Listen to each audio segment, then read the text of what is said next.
mi причинува посебно задоволство што можам оваа вечер да бидам заедно со вас и да продолжиме со оваа добра пракса секој петок на ова место студиозно да ги проучуваме книгите од Новиот Завет.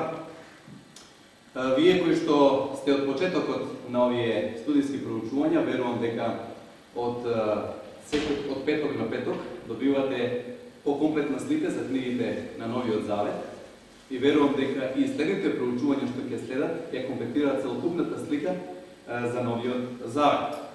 А и вие кои што можеби сте прва вечер или можеби втора или трета, верувам дека и со понатамошното следење исто така ќе комплетирате сликата за новозаветните книги со кои ние се занимаваме секој петок на ова место. Вечерва е наред да ја проучуваме петата новозаветна книга, инаку шесто предавање, значи во рамките на Библискиот отворен универзитет, која што носи наслов Делата на апостолите. На самиот почеток дозволете ми да кажам дека оваа книга за мене посебно е драга. Може да кажам изворена библиска книга. Книга која што изобилува со многу драматични ситуации, со многу акција, настаните следуваат еден за друг, постојано нешто се случува, сценаријата се надврзуваат еден на друг и еден искрен читател, кога ја зема оваа книга да ја чита, во неговото срце се појавува посебен апетит да се запознае со сите настани што се запишани во самата книга. Ке имаме прилика ние вечерва преку ова проучување да почнеме да имаме апетит да почнеме да ја читаме ова книга, а секој од вас, ако одвои доволно време во домашна атмосфера да ја прочита, да се посвети на ова книга, верувам ќе добие многу, затоа што навистина ова книга има што да каже и на нас денес, како што живееме 20 века, после сите тие настани што се случија. Да кажам збор 2 за претходните проучувања, затоа што претходните проучувања се во тесна врска со ова проучување, со ова книга пета поред. Во претходните проучувања ние имавме прилика да се запознаеме со првите 4 книги од Новиот Завет. Тоа биле Евангелијата, нели така? Матеј, Марко, Лука и Јован. Во овие 4 книги имавме прилика да го запознаеме светот каде што Исус дошол, во кој свет Исус дошол, каде се родил, во која земја живеел, како работел, што проповедал, со кои луѓе се дружел, што беше неговата главна порака. Преку извештаите во Матеј, Марко, Лука и Јован, ние видовме исто така која беше централната порака на Исуса Христа кога во прашање неговата реч што изнесуваше пред луѓето. И видовме дека Царството Божие беше главна порака во неговите говори и во неговите други кажувања што ги имал заедно со луѓето што биле во негово окружение. Исто така приметивме дека луѓето кај што дошол Исус да им проповеда, не го прифатиле онака како што требало. Апостол Јован во претходното проучување што сме го имале ќе каже во својата глава, во првата глава 12 стих, кај своите дојдов и моите не ме прими.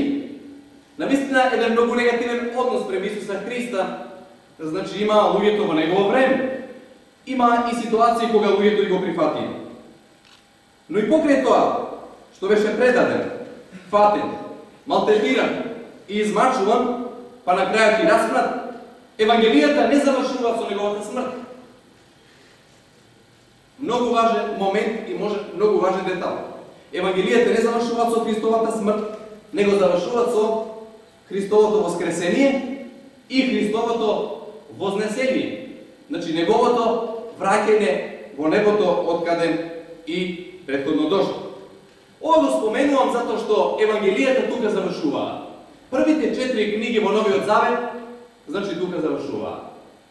Ова пета новозаветна книга, книгата Делата на апостолите, всушност продолжува таму каде што Евангелијата завршува.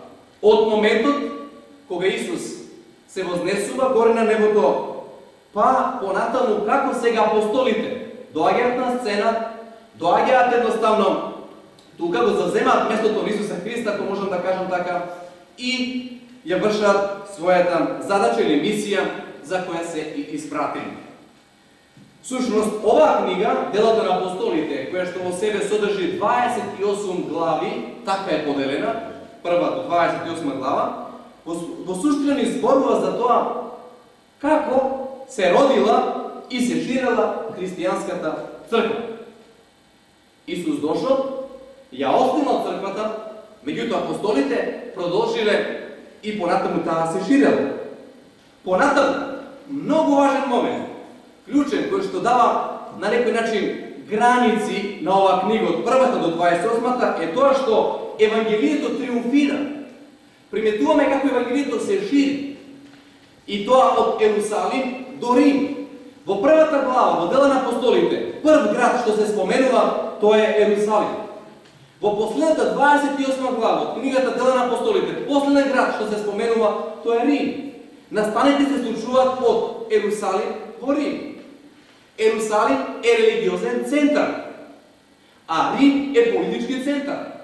Во тоа време и приметуваме како Евангелието од религиозниот центар, каде што дошол Исус, тука се родил и апостолите од тука продолжиле да го шират и доаѓа дури до Рим. Тоа е една голема силна порака, една од големите силни пораки на оваа книга, дека Евангелието е со голема сила оди напред, затоа што зад него не стои човек. Него стои самиот Бог.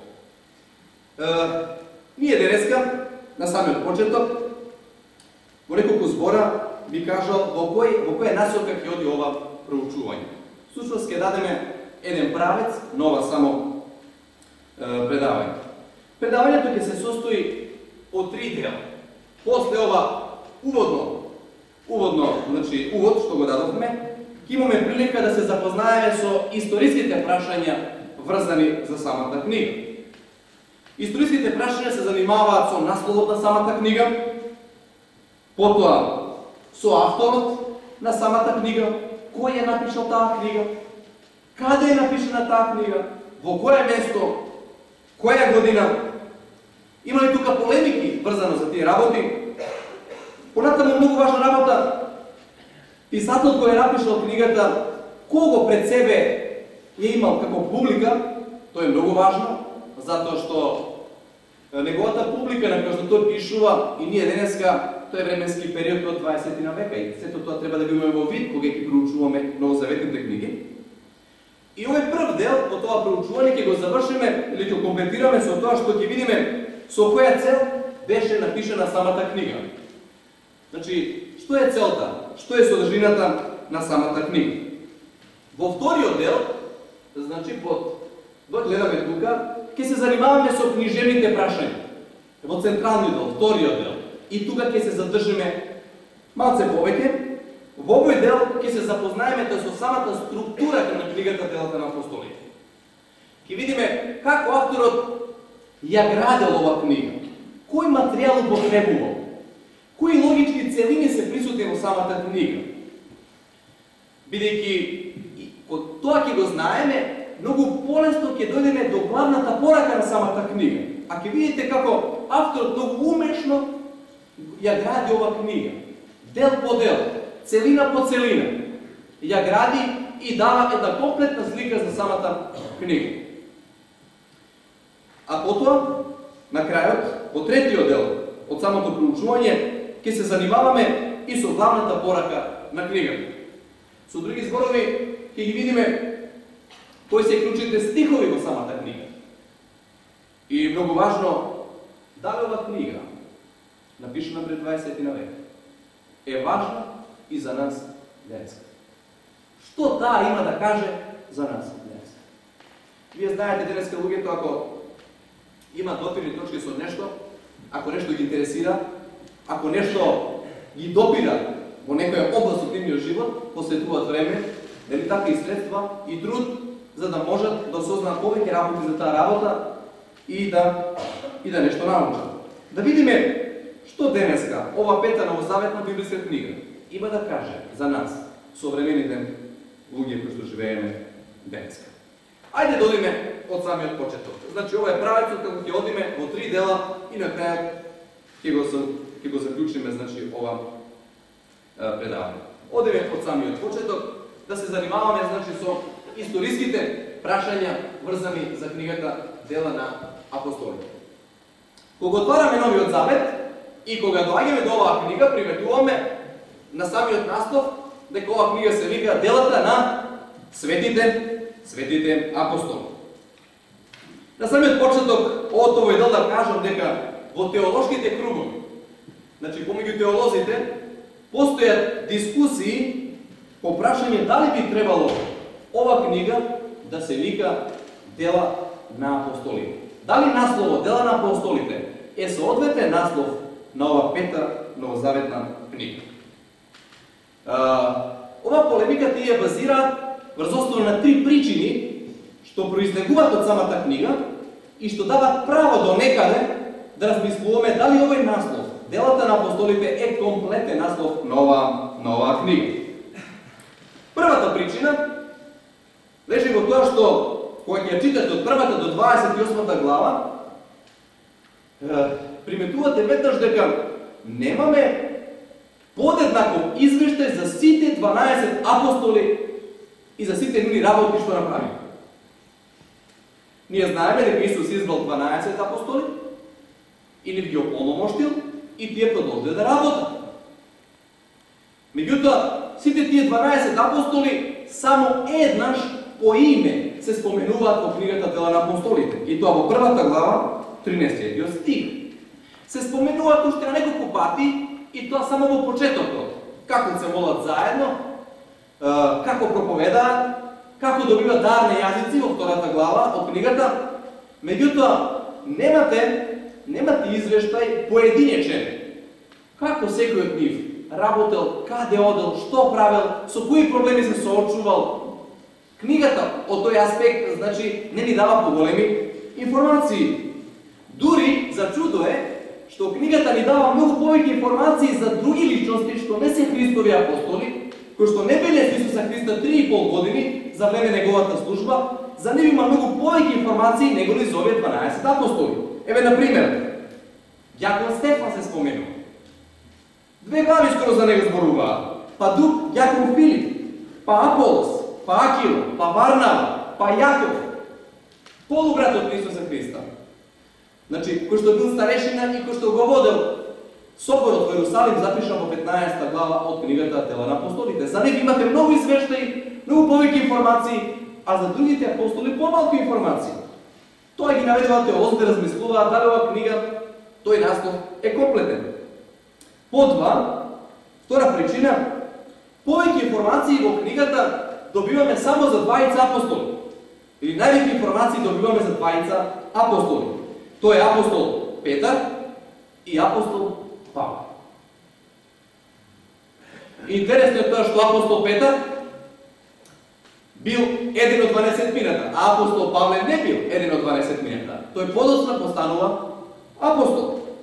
А другите апостоли немаме многу информации за нив. Затоа некои предлагаат да насловот на оваа книга гласи Осветлување на животот на апостол Петар и на апостол Павле. И трета причина, зошто се смета дека овој наслов може би треба да е друг, лежи во фактот дека централна личност во книгата Делата на апостолите не е ни Петар, иако има многу информации за него. Се смета дека од прва па некаде до 12-13 глава авторот се сконцентрира на апостол Петар. А главна личност не е ни Павле, кој што авторот се сконцентрира од 13-14 глава до крајот на оваа книга. Централна личност секако Исус Христос, но исто така личност која што многу доминира во книгата Дела на апостолите е Светиот Дух. Третата личност на Божеството. И некои смета дека оваа книга би требало да се нарече Делата на Светиот Дух. Да, Делата на апостолите, осветлување на животот на апостол Петар или апостол Павле или Делата на Светиот Дух. И навистина, кога ќе читате оваа книга, наоѓате многу места во книгата каде што Духот Свети делува. Прва глава 8 стих, втора глава од 1 до 4, 4, 8, 17, предходно 8, 10, 13, 15, 16, 19, 20 глава. Се само дел од главите каде што Светиот Дух е присутен од самиот почеток и ги води луѓето тука и самата црква. Но било како било, сепак не е ни погрешен наслов делата на апостолите, затоа што и тие се тука инволвирани, може би не сите толку многу, но сепак нивното присуство исто така очигледно. Понатаму, авторот на книгата и датумот на напишување. Кога ја читаме црквената историја и кога се занимаваме со оние книги кои што биле најрано напишани после Светото писмо, а таму значи има извештај оние луѓе кои што биле непосредни, да кажам, очевидци на работата на апостолите, а такви најмалце две книги имаме кои што сведочат за тоа. Тоа е Марцијеновиот пролог и Мураторовиот канон. Тие ни сведочат дека сепак апостол Лука се смета како писател на ова дело.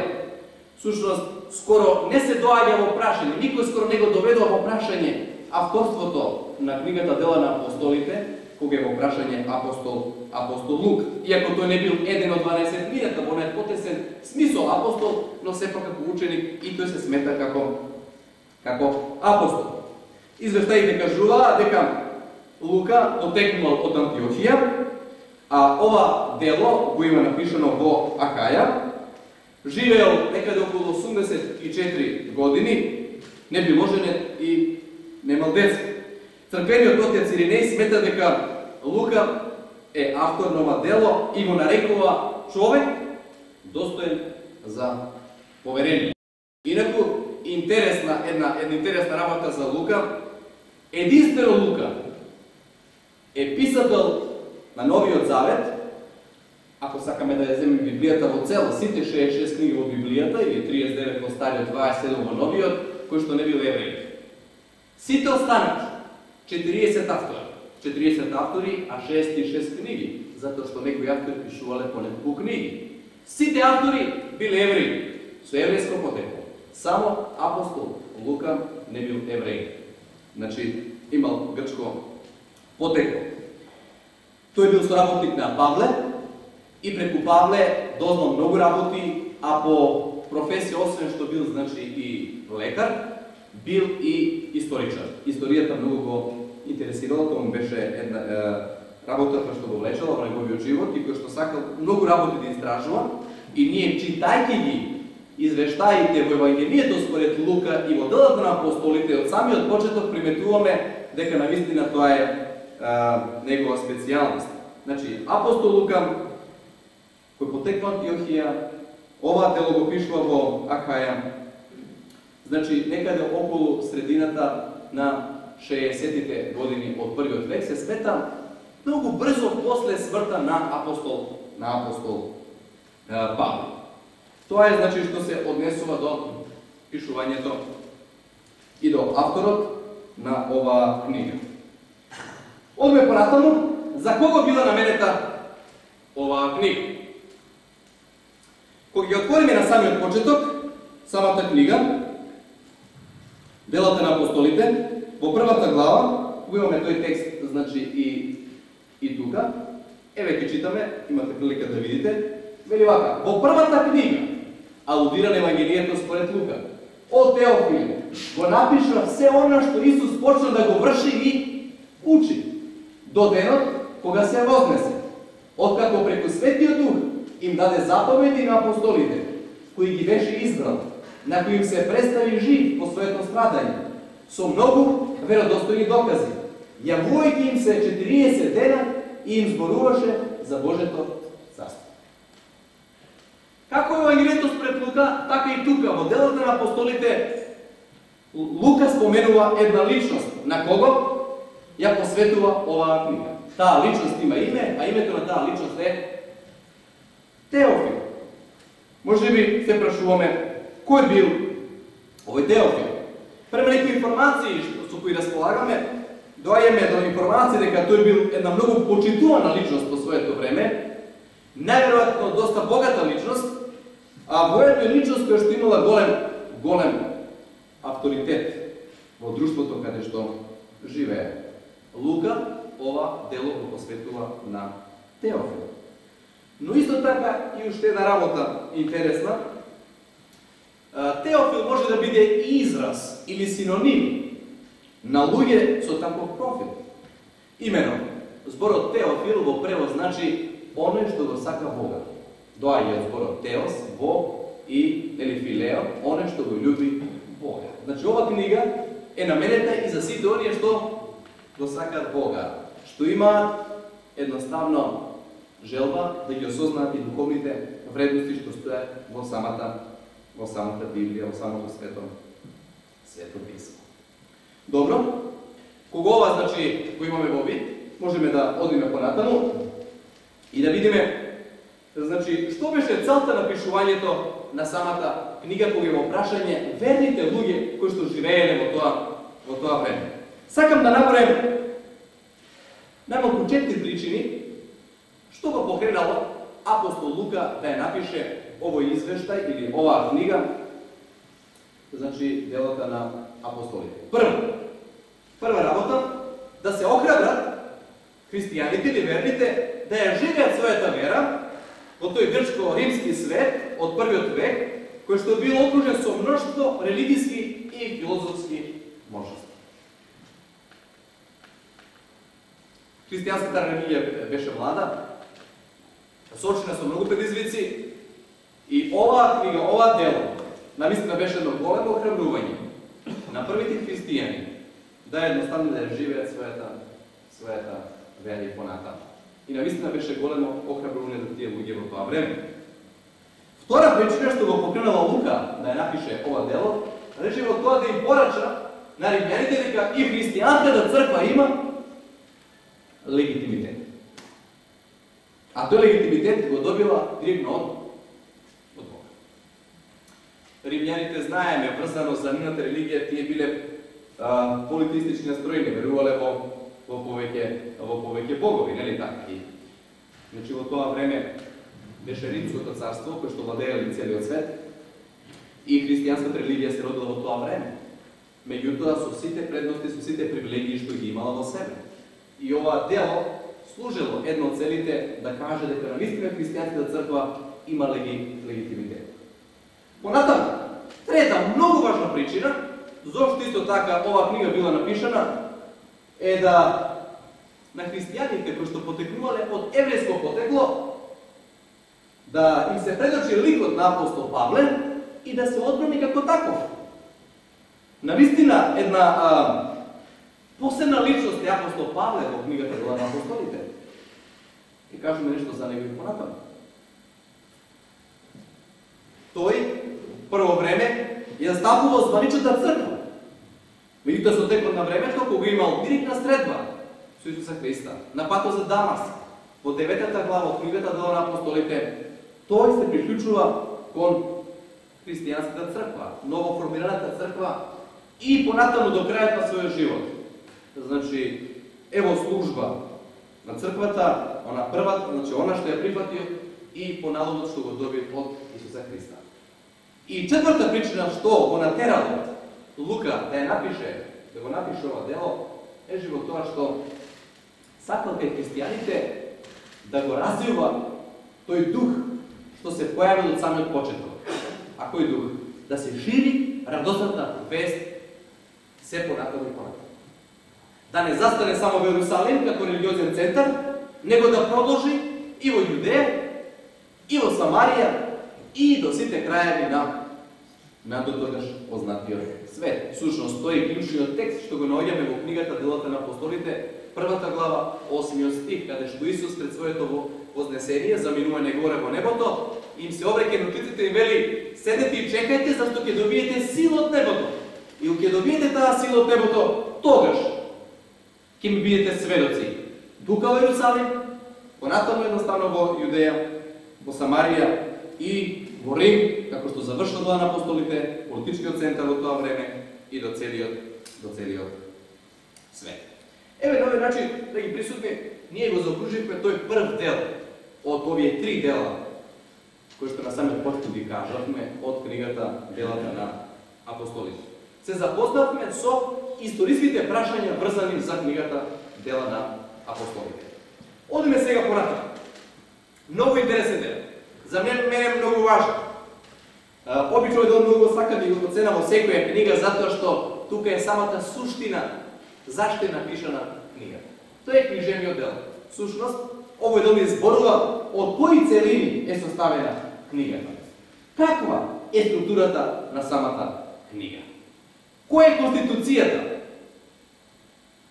Што е носи ова книга? Кои се столбовите на ова книга? На што се држи? Како градел Лука ова свое дело кога решил да го напише, нели така? Секако потикнат од Светиот Дух, една од централните личности во книгата, како што и реков. Дозволете ми тоа да го спомнам од положение, дека самата книга можеме да ја поделиме во 7 целини. Значи, книгата можеме да ја поделиме во 7 целини. И многу интересно е, тие 7 целини се логично поврзани и во секој од тие целини постои библиски текст кој што кажува како речта Божја напредувала, се ширала и многу силно делувала во своето време. Многу интересно. Во секој од таа целина таков библиски текст наоѓаме, што ние ќе го видиме во продолжение како тоа е представено во самата книга. Првата целина, значи тоа е всушност прологот, кој што се протега од првата глава, првиот стих, до втората глава, 41 стих. Всушност, првите две глави зборуваат за таа прва целина, скоро 2 глави, има уште нешто од втората глава, но скоро првите 2 глави зборуваат за таа целина. И во таа целина, клучен текст што го наоѓаме е текстот, прва глава 8 стих, го цитиравме, ќе примите сила кога Духот Свети ќе слезе на вас и ќе ми бидете сведоци како во Ерусалим, така и по цела Јудеја и Самарија и се до крајот на земјата. И уште еден текст има кој што е клучен во овој дел, а тоа е кога апостолите, слушајќи во овој совет на Исуса Христа, седат во горната соба, го чекат ветувањето, го примат ветувањето таму на Светиот Дух и тие излегуваат меѓу народот.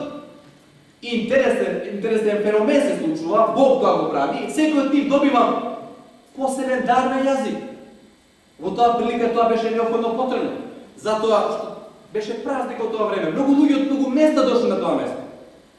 И за да евангелието добие во сила, за да секој слуша на јазик кој што го разбира, тоа биле разбрани јазици што се зборувале во тоа време, Духот Свети им дал на секој апостол да зборува на јазикот кој што бил познат на луѓето во тоа време. Тука, кој што бил на тоа место. И меѓу сите тие апостоли се истакнува апостол Петар, кој што во тие моменти го превзема зборот и ја одржува својата прва проповед. Прва проповед ја одржува апостол Петар. Он ист Петар, кој што евангелијата на крајот гледаме како се одрекува од Исуса Христа, кој што нема храброст и сила да се соочи со фактот дека е Христов следбеник, но се кае, Исус тоа однапред му каже ќе се случи, се кае и дојде кај Исуса. Исус го прифаќа. Посебно внимание Исус му посветува после воскресението и сега добива нова храброст, нова сила и излегува и проповеда. И като резултат на таа проповед, велат извештаите во втората глава, 41 стих, еве го првиот од тие 7 клучни текстови, вели: луѓето што го слушаа словото прифатија да направат завет со Господ и се крстија и на новата црква, на првата основна црква, и сте приклучени уште 3000 луѓе. 3000 луѓе. Дошол Христос од небото како еден. Извел 12, потоа 70, па 120. После тоа изливање на Светиот Дух и после првата проповед, бројот на учениците се зголемил на 3000 3000 hrišćani. I tuka završava ova prva celina. Втората целина, значи, ја опишува црквата, сега веќе многу поголема, преку 3000 присутни во низините редови, ја опишува како живе во Ерусалим. Тоа се текстовите од 2 глава, 42 стих, до 6 глава, 7 стих. Во тие неколку глави, значи, наоѓаме извештај со кои предизвици црквата се соочувала. Гледаме со кои противувања исто така црквата, новоформираната црква се соочувала. Но исто така, како што и во првата целина и тук имаме клучен текст, а тој текст го наоѓаме во 2 глава, неколку се, од 42 до 47 текст. Што вели извештај? Беа истрени во апостолската наука, и во заедницата, и во кршењето на лебот, и во молитвите.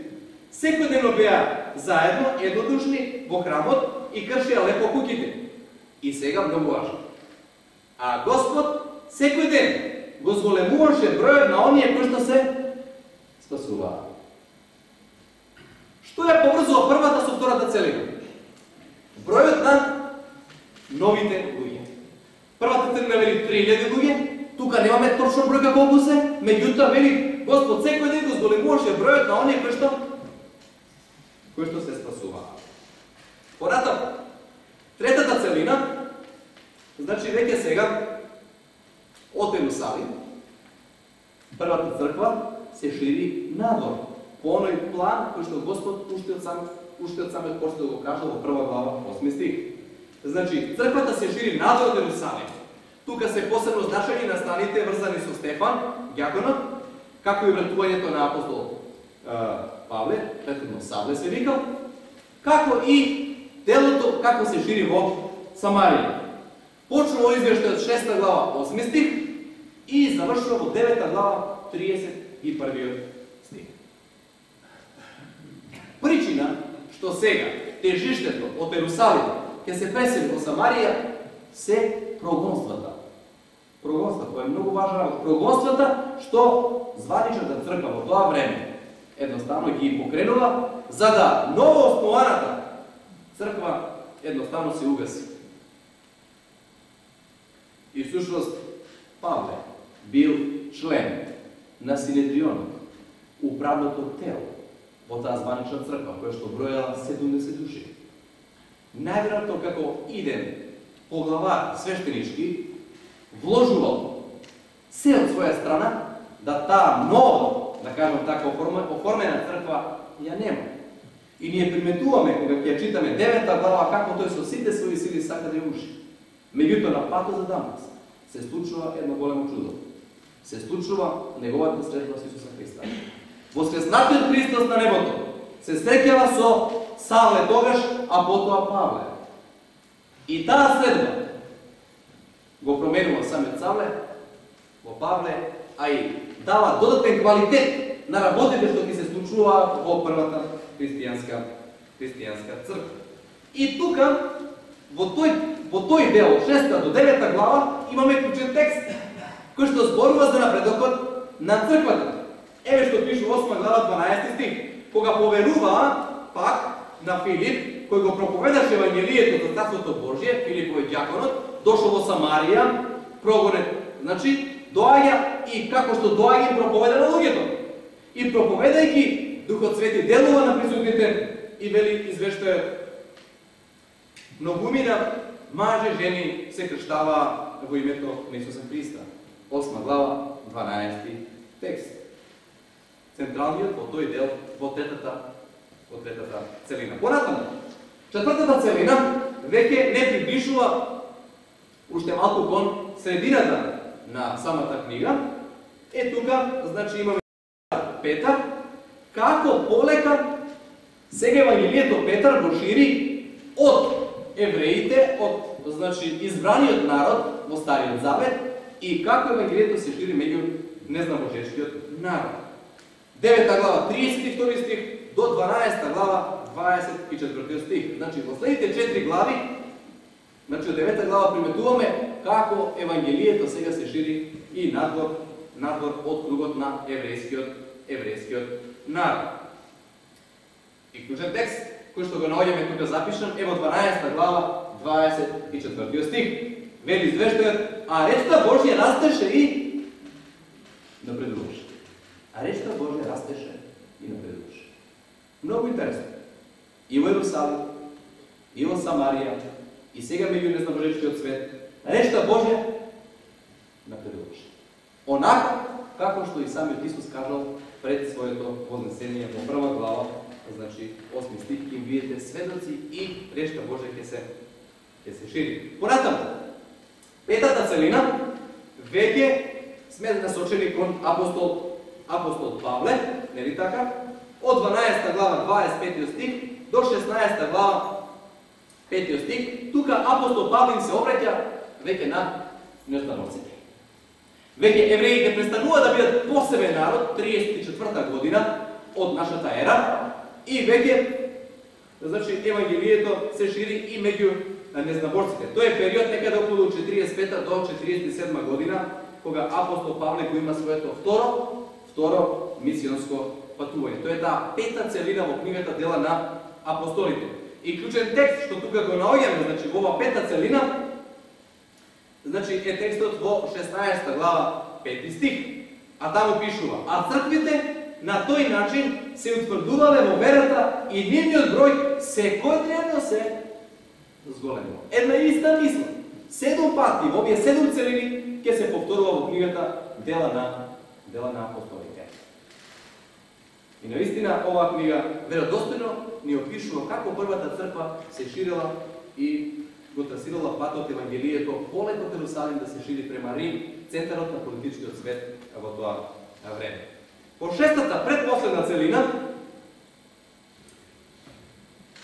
Павле, значи, односно, Евангелието сега уште подлабоко навлегува во незнабожечкиот свет. Од 16 глава 6 стих до 19 глава 20 стих. По многу познати градови апостол Павле доаѓа тука и држи говори, поминува тука доста време, со месеци, со години, се запознава со многу луѓе, одржува многу контакти и така речта Божја се шири. Од 16 глава 6 стих до 19 глава 20 стих. Клучен текст е 19 глава, токму 20 стих, кој што кажува: Господовата реч силно растела и ја покажувала својата моќ.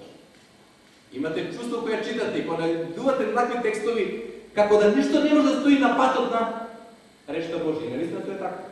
Во книгата Дела на апостолите може да има прогонства.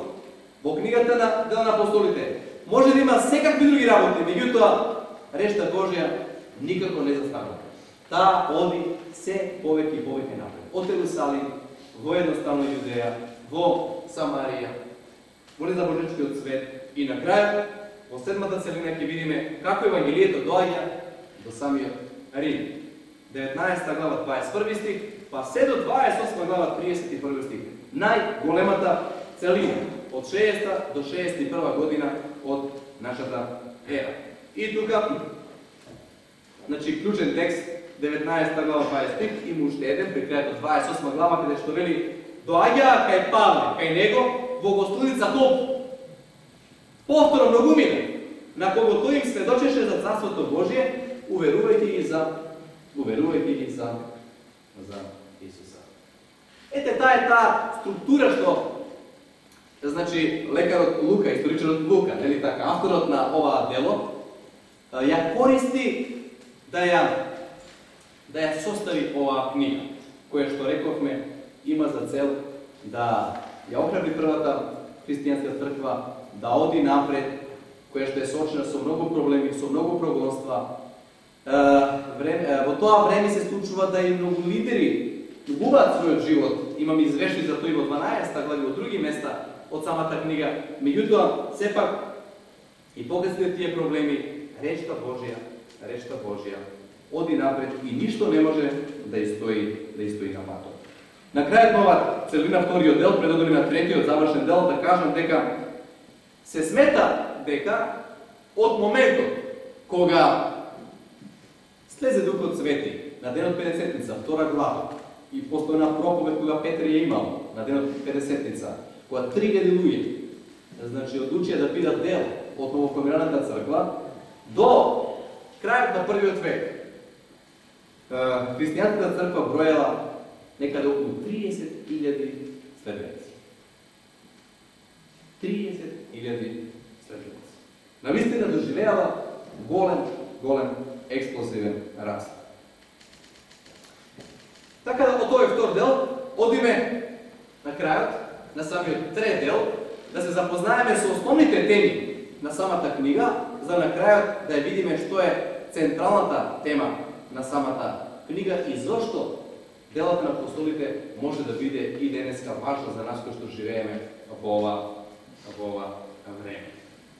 Сакам да спомнам најмалце 7 главни или основни исто така теми кои што се провлекуваат во самата книга Дела на апостолите. Постојат повеќе, но овие 7 излегуваат на површина која ги читате.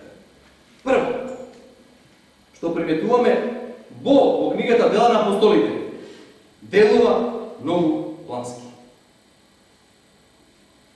Тоа го најдо со првиот нужен текст, нели така? Ќе добиете сила, ќе бидете сведоци, али не било како, не на било кој начин, не хаотично, него поред, плански. Прво ќе бидете тука, во Ерусалим, стратегија, потоа едноставно во Јудеја, па во Самарија, нели така, и Самарија, Јудеја, па низ целиот свет. Сушност, централна тема на целото Свето писмо е планот на спасението. И книгата Дела на апостолите, како составен дел од Светото писмо, ја задржува оваа тематика, планот на спасението.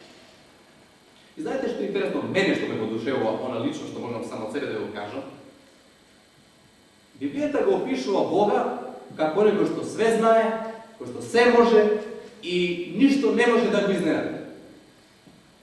А кога сака да го спаси човек, тој прави план спасение. Не препушта ништо на случај. Тој сака плански едноставно да дојде до секој човек. И навистина Бог делува плански. Тоа е првата мисла, првата тема што ја наоѓаме, значи во книгата Дела на апостолите. Втората тема, основна тема, нели така во книгата, Бог исто така поврзана со ова. Бог е Бог кој што непрекинно сака да досегне до луѓето. И постојано гледаме како Бог сака да дојде до луѓето. Најнапред до својот избран народ во почетокот, нели така, тоа било еврејскиот, но потоа кога тој народ го сврта својот грб, потоа тој се обратил до божечкиот народ, односно целиот народ, и така почна да доаѓа до луѓето. Постојано е Бог во акција, по потрага по луѓето во книгата Дела на апостолите. Ова е многу важна работа, третата тема што се провлекува во книгата Дела на апостолите. А што е тоа? Многу важно. Бог е господар на својата црква, а не обратно. Бог е господар на својата црква, а не обратно. Значи, црквата не е Бог. Бог е Бог, а црквата е црква. Во Библијата имаме илустрација дека Исус како Бог е представен како глава, а црквата како тело. И црквата како тело е во служба на Бога, а не Бог во служба на црквата. Тоа е многу важна работа. Така да, иницијативата доаѓа од Бога да се оснива црква. И можеме со право да кажеме дека црквата е Божја амбасада на земја, ако можеме така, до тако рече да се изразиме. Ова е многу важно. Може уште да кажеме за ова, одиме понатаму. Четврта работа, исто така кој што произлега од ова трета, е тоа дека христијанска заедница може некој да се нарече и во она мера е Божја, колку што се покорува на речта Божја и на водството на Светиот Дух. Многу важно, клучно важно. Во книгата Дела на апостолите Вели, Бог го дава својот дух на оние што му се покорува. Бог ќе ги води сите оние што му дозволува Светиот Дух да ги води. Бог и она црква е вистинска црква, права црква, како што вели, колку што дозволува да се покори на решта Божја и да биде водена од страна на Светиот Дух. Понатаму, уште две-три клучни теми, многу важни, слушно судбоносни.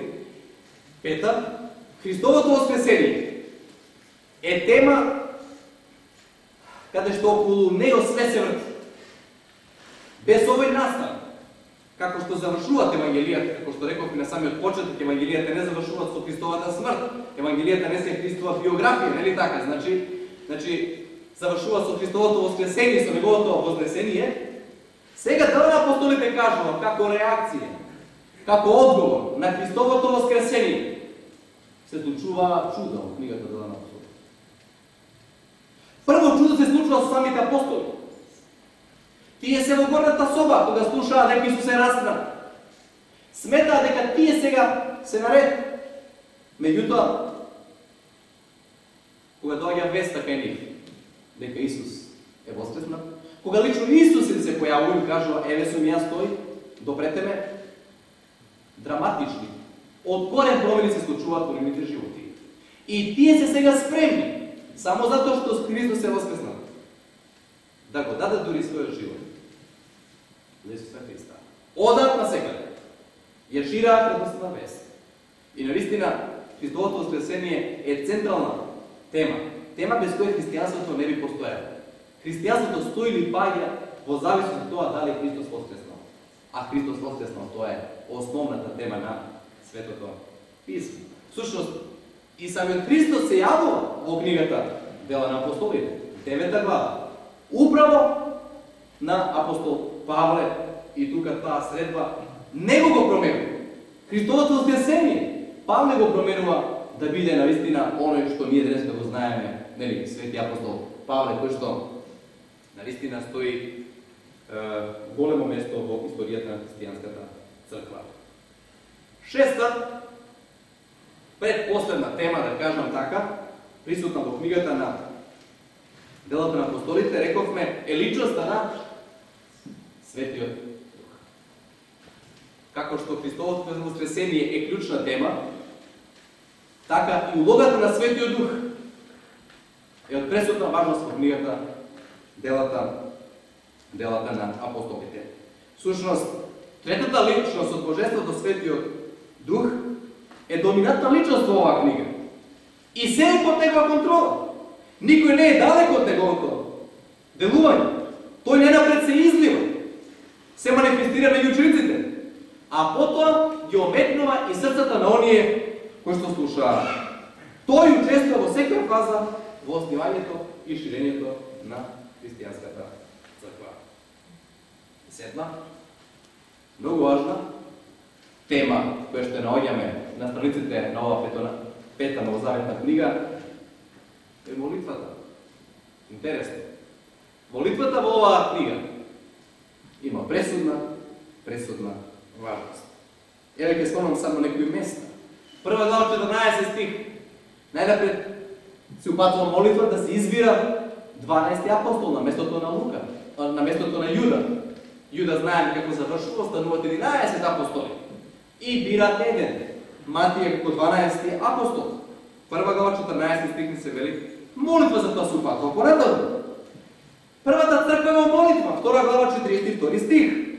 Па трета глава први стих вика Петар и Јован оделе наутро во храмот и се молеле. Понатаму, 6 глава 4 стих се прави организација на самата црква.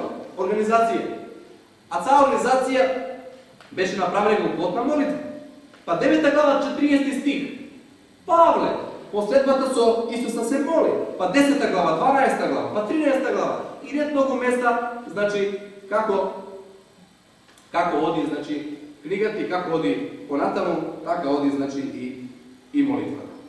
Но во сето тоа, на крајот, како целина или како заклучок, доаѓаме до главната тема на книгата. Значи, покрај овие 7, Значи, централна тема во самата книга е што значи да се биде Христов следбеник и како тоа се постигува. Значи, основна цел, зашто е напишана книгата Делата на апостолите, како што рековме, да ни го прикаже растот и развојот на првата христијанска црква и за тоа како може да се биде дел од таа црква. Текстовите што се запишани, последни што ги читаме тука, на крајот, овој и уште еден слайд, се следните. Дела, 2 глава 38-42. Еден од ключите текстови во самата книга. А еве што се вели таму. Покајте се и нека секој од вас да се крсти во името на Исуса Христа за опростување на своите гревови, па ќе го примите дарот на Светиот Дух. Беа истрајни во апостолската наука и во заедницата, во кршењето на лебот и во молитвата. Секој ден беа во црквата, ето души во храмот. Го кршеа лебот во куќите и ја примаа храната со радост и со едноставно срце. Го славеа Бога и ја уживаа љубовта од целиот народ. А Господ секој ден го зголемуваше бројот на оние кои се спасуваа. Од овој текст на крајот доаѓаме до следните 5 заклучоци. Еве го патот кој што книгата Дела на апостолите кажува како се поставува Христов следбеник. И како тоа дело што Исус го започнал во Евангелијата, а апостолите го продолжиле во книгата Дела на апостолите, и христијанската црква е должна ни стекот на историјата, па се до крајот на времето, да го едноставно предочува. Тоа се следите 5 работи. Покаяние од гревовите, 2. Крштевање, суровнување во вода, тоа е пристапот во книгата на апостолите, 3. Да се прими опростување, нели така, страна Господа, 4. Да се прими дарот од Светиот Дух, затоа што при секој прифаќање дарот Светиот Дух дава одреден дар кој што служи за развој на самата црква да оди напред и на крај да се биде дел од Божиот народ. Како што кажува последниот дел од претходно читаниот текст, кој што вели: а секој ден Господ го зголемуваше друштвото или секој ден Господ ја зголемуваше својата заедница. Еве, тоа е оквирот, драги присутни, на книгата Дела на апостолите. Видовме преку првиот дел, преку историски прашања, видовме преку книжевните прашања, самата структура и ключните текстови, али на крајот ги видовме и основните теми. Односно, денеска колку ова книга е за нас меродавна. И видовме дека и како оваа книга има што да каже за нас денеска во ова време. И овој текст, завршно што го прочитавме на крајот, навистина е текст кој што ни окажува патот по кој што едноставено е оставено како и денешната христијанска црква треба да го следи, патот кој што покажува како може да се биде дел од тој Божи народ. Ви благодарам.